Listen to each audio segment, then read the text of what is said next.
Assalamualaikum warahmatullahi wabarakatuh. Sebelumnya perkenalkan, nama saya Fatal Faldi Rohman dengan NIM 444625067. Perkenalkan, nama saya Firas Noval Abian dengan NIM 44462501119. Perkenalkan, nama saya Gilang Iman Rohman dengan NIM 44462500023. Oke, selanjutnya nama saya Muhammad Fajri dengan NIM 444625031.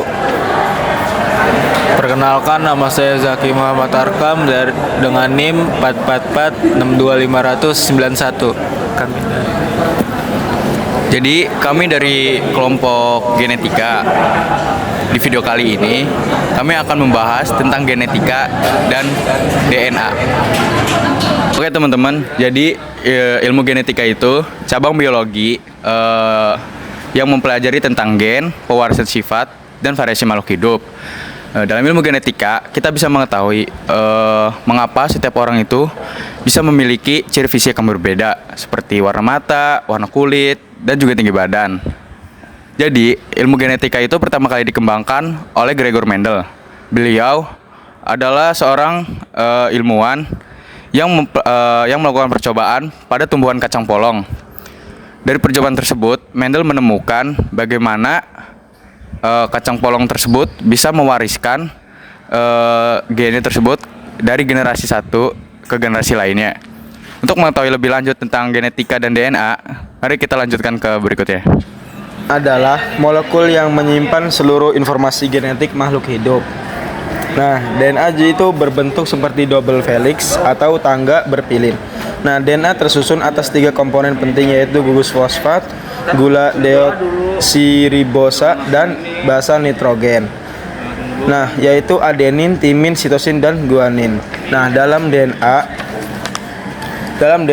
ada pasangan basanya selalu tetap, yaitu adenin berpasangan dengan timin, sedangkan sitosin berpasangan dengan guanin. Urutan basa inilah yang menjadi kode genetik dan menentukan bagaimana tubuh kita terbentuk serta bagaimana sifat kita muncul. Nah, gen adalah bagian dari DNA yang membawa instruksi yang membentuk protein atau menentukan sifat tertentu, seperti golongan darah atau warna rambut. Setiap gen memiliki alel, yaitu bentuk variasinya. Alel bisa bersifat dominan atau resesif. Alel dominan adalah alel yang bersifat meskipun hanya ada satu, sedangkan alel resesif yaitu hanya muncul jika ada alel dominan. Skip dulu. Kromosom adalah struktur seperti benang yang terdapat di dalam inti sel manusia, tersusun dari DNA yang melilit protein histon. Manusia memiliki 46 kromosom atau 23 pasang. Dari jumlah tersebut, ada 22 pasang adalah autosom dan 1 pasang merupakan kromosom seks, yaitu XX untuk perempuan dan XY untuk laki-laki. Setiap sifat pada diri kita berasal dari kombinasi kromosom yang diwariskan oleh orang tua. 1 kromosom berasal dari ayah dan 1 lagi berasal dari ibu. Karena itu, setiap gen yang kita miliki terdiri dari 2 alel, 1 dari masing-masing orang tua. Gregor Mendel menjelaskan 2 hukum penting dalam pewarisan sifat. Hukum pertama adalah segregasi. Alel yang berpasangan akan berpisah saat pembentukan gamet atau sperma atau sel telur. Jadi, setiap gamet hanya membawa 1 alel.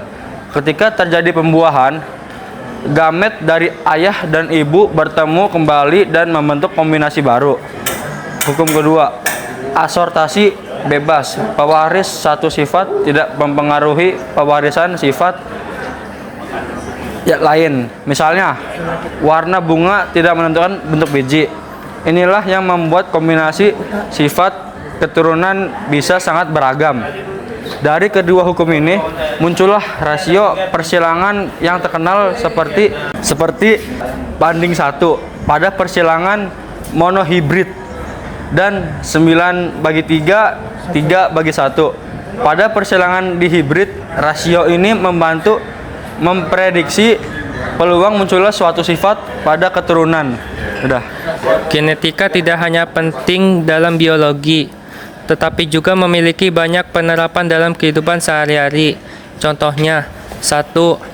Tes DNA yang digunakan untuk identifikasi seseorang atau memastikan hubungan biologis. 2. Rekayasa genetika, misalnya membuat tanaman tahan hama atau memperbaiki kualitas pangan. 3. Bidang medis, seperti mendeteksi penyakit keturunan, mempelajari kelainan genetik, dan memahami risiko genetik seseorang. 4. Pemuliaan hewan dan tumbuhan untuk menghasilkan varietas unggul dan meningkatkan produktivitas.